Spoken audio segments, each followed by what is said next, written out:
আজ সকালে হঠাৎ যা ঘটেছিল, সাদ্দামের চোখ দিয়ে রক্ত পড়ছে। কি অবস্থা সাদ্দাম, কেমন আছো? চোখে কি হয়েছে? চোখ জল দিছিস কেন? ভাই দেখেন তো চোখে কি জানি পড়ছে। কই দেখি দেখি দেখি দেখি। আরে তোমার চোখ দিয়ে তো রক্ত পড়ছে। রামিন, ওর চোখ দিয়ে রক্ত পড়ছে। দেখি দেখি দেখি।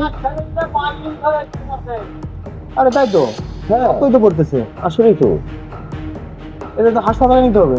কোন হাসপাতালে যাবো আমরা?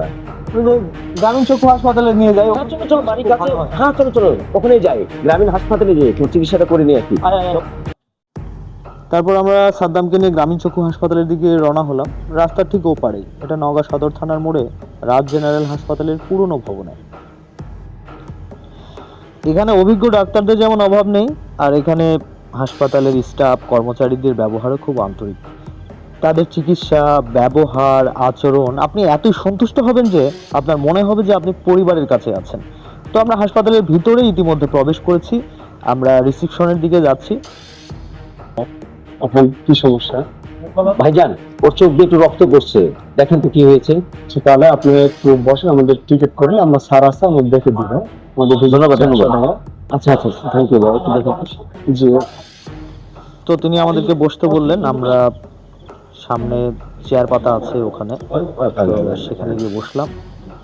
তিনজনই বসে পড়লাম। এরপর রাজ উঠে গেল যে ওখানে একটা টিকিট কাটতে হয় 100 টাকা মূল্যের, সেই টিকিটটি নেওয়ার জন্য।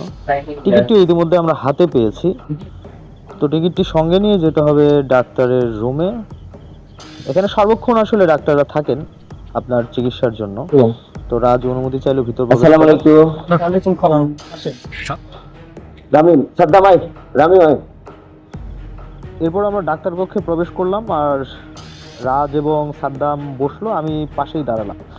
রাজ ডাক্তার সাহেবকে জানালো যে ওর চোখ দিয়ে রক্ত পড়ছে। ওর চোখ দিয়ে রক্ত বের হচ্ছে। কবে থেকে? কিছু আগে থেকে। আচ্ছা আচ্ছা, কিভাবে হলো? কোনো আঘাত লেগেছিল? হঠাৎ করে না, কোনো আঘাত লাগেনি। এরপর ডাক্তার সাহেব নিজের চেয়ার থেকে উঠলেন। পাশে থাকা সিস্টার ডাক্তার সাহেবকে তার চিকিৎসা সরঞ্জাম বুঝিয়ে দিলেন। তিনি চিকিৎসা সরঞ্জামটি নিয়ে একটা টর্চ লাইট নিয়ে সাদ্দামকে ভালোভাবে দেখলেন, আসলে টর্চটা জ্বালিয়ে চোখের মধ্যে দেখলেন। তিনি জানালেন সমস্যা জটিল কিছু নয়, তিনি কিছু ট্রিটমেন্ট দিয়ে দিচ্ছেন এবং কিছু ওষুধ লিখে দিবেন। সেটা ব্যবহার করলে আসলে এটা সেরে যাবে, ভয়ের কিছু নেই। ওষুধ লিখে দিচ্ছি, ভালো হয়ে যাবে। হ্যাঁ, রাজের কৌতূহলী মন আবার প্রশ্ন করেই বসে। রক্তটা কেন পড়ছে? তিনি জানালেন সমস্যার কিছু নেই, চোখে বালি পড়েছিল, আর এই বালি আর ঘষার কারণে চোখের পাতার নিচে সামান্য কেটে গেছে, ক্ষতের সৃষ্টি হয়েছে, এই জন্য রক্ত ঝরেছে। সমস্যার বা ভয়ের কিছু নেই।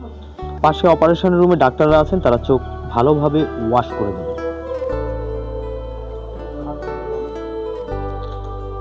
হ্যাঁ, এই একটা ড্রপ আর একটা ওষুধ থাকলো, এটা খাবেন আর ড্রপটা চোখে দিবেন। হ্যাঁ, 1 ফোঁটা করে 4 বার, তাহলেই ভালো হয়ে যাবে। হ্যাঁ, থ্যাংক ইউ স্যার। জি, ভালো থাকেন। এরপর আমরা ডাক্তার রুম থেকে বেরিয়ে আবার রিসেপশনের দিকে যাব, আর সাদ্দামের চোখ ওয়াশ করাতে হবে, তবে ওইটা আমরা দেখাচ্ছি না কারণ ভিডিও অনেক লং হবে। তুই এক কাজ কর, ওষুধগুলো নিয়ে নে।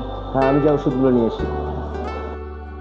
আপনারাও চাইলে চোখের যে কোনো সমস্যা এবং রোগে নওগাঁ সদর থানার মোড়ে গ্রামীণ চক্ষু হাসপাতাল এবং ফ্যাকো সেন্টারে আসতে পারেন। চোখের উন্নত চিকিৎসার জন্য এটা হতে পারে আপনার জন্য বেটার অপশন।